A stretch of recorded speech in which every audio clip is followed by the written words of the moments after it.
All right, we're going to talk about who are the 24 elders.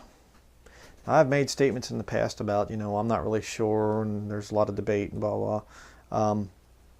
Debate's over, okay? The Bible's crystal clear when you actually just read it and things like this. And, the Lord showed this to me, and it's like, well, you know what? It's right there, right in front of your face. There are two possibilities here, okay? This is the one that is most commonly taught, and it's wrong, absolutely wrong. Possibility number one is you have it has to be a multiple of 12, okay? It has to be divisible, but 24, it has to be something in relation to 24, okay? 24 elders. So you have the 12 disciples and the 12, we'll call them patriarchs, I guess. I think I probably spelled that right. Okay. Okay, that's going to be the one that you're going to hear most often.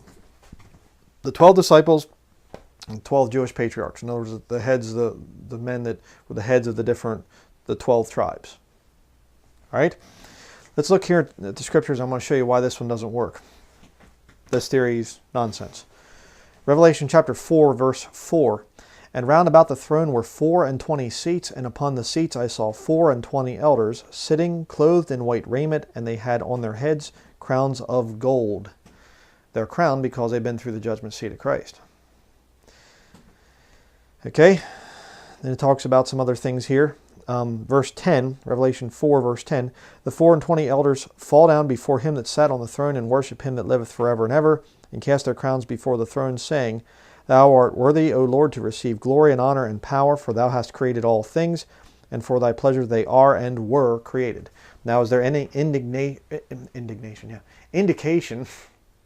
Is there any indication here as to the identity of these 24 elders? No. All you can do is guess and say, okay, 12 disciples, 12 patriarchs, it works out. Okay? Because 12 plus 12 is 24, right? But it doesn't work. Here's why. Go over to chapter 5, Revelation chapter 5, verse 8. And when he had taken the book, the 4 beasts and 24 elders fell down before the Lamb, having every one of them harps and golden vials full of odors, which are the prayers of saints. And they sung a new song, saying, Thou art worthy to take the book and to open the seals thereof. Here's the key. For thou wast slain and hast redeemed us to God by thy blood out of every kindred and tongue and people and nation, and hast made us unto our God kings and priests, and we shall reign on the earth. Millennial reign promised to Christians. Okay? But that's not the big one. Hast redeemed us to God by thy blood out of every kindred and tongue and people and nation. What was the kindred, people, tongue, nation of these men?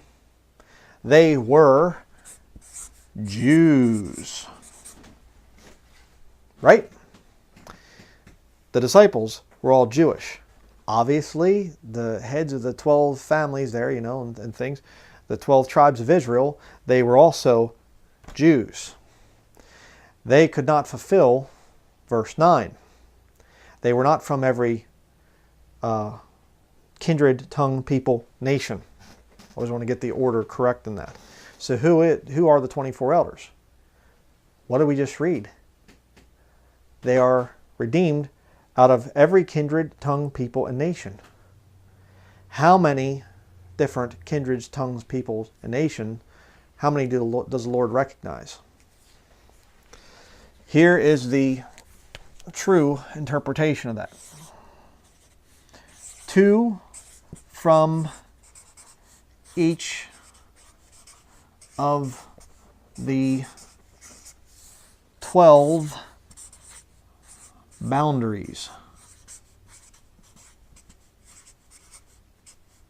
Okay? And I'll put here Deuteronomy, short for Deuteronomy 32. Turn back to Deuteronomy 32. Back to the Old Testament, Deuteronomy 32. verses 7 through 9. 7 through 9. Okay. That make that look a little better.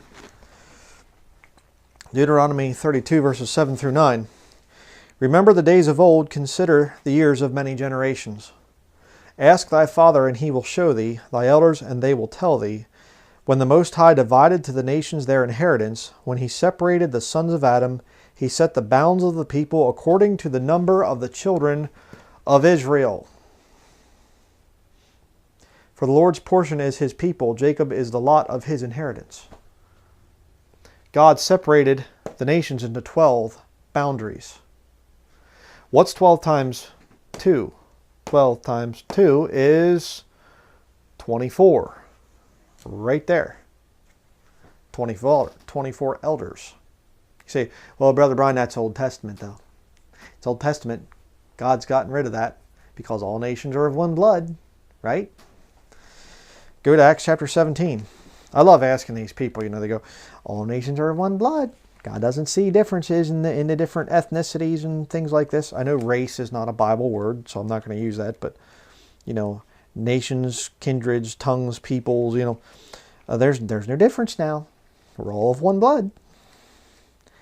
And I like to say to them, really? Where's the Bible say that? Get them to Acts chapter 17, verse 26, and show them the fact that they are repeating things without actually looking at the scriptures. They all only repeat the first half of the verse. I've seen this thing time and time again, and I mean, it'll be written into sermon notes and studies and whatever else. There's a weird spirit there that people don't want to quote the whole verse. Why? Because it ties right back to Deuteronomy 32, verses 7 through 9. Let's look at it. Acts chapter 17, verse 26. And hath made of one blood all nations of men for to dwell on all the face of the earth, and hath determined the times before appointed, and the bounds of their habitation. Okay? You see? So is there any question about who the 24 elders are? Not if you can read plain English. I mean, if you can read plain English, it's 2 from each of the 12 boundaries. How do you know? We'll do it one more time. Revelation 5, verse 9. And they sung a new song, saying, Thou art worthy to take the book and to open the seals thereof, for thou wast slain and hast redeemed us to God by thy blood out of every kindred and tongue and people and nation. Every one of them. And there's 24. 24 elders.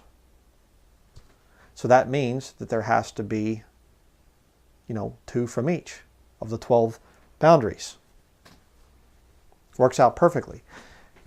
And how many sons did Noah have? You had 1, 2, 3. Shem, Ham, and Japheth. You know what 3 is? Times 4? 12. So if you have 4 nations here that God recognizes, and 4 nations here, and 4 nations here, you get 12. 12 boundaries set by God way back there in the Old Testament, still binding today. Acts chapter 17, verse 26. I'll write that down for people.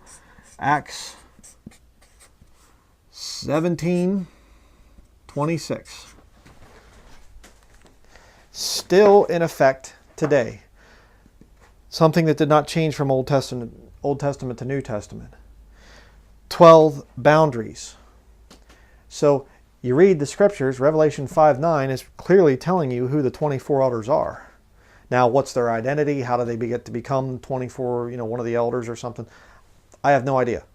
But it's very, very clear that God picks 2 people from each of the 12 boundaries to make up the 24 elders.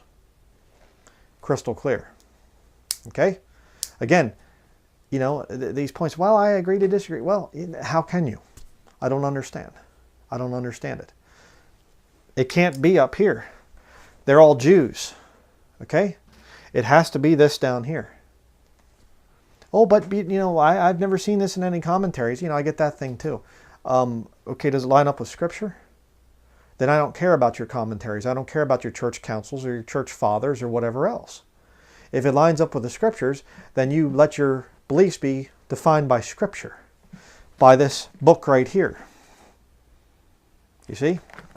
Unless you're not a Bible-believing Christian, well then let your beliefs be defined by whatever you feel like having them defined by. You know, I mean, flip a coin or you know, whatever.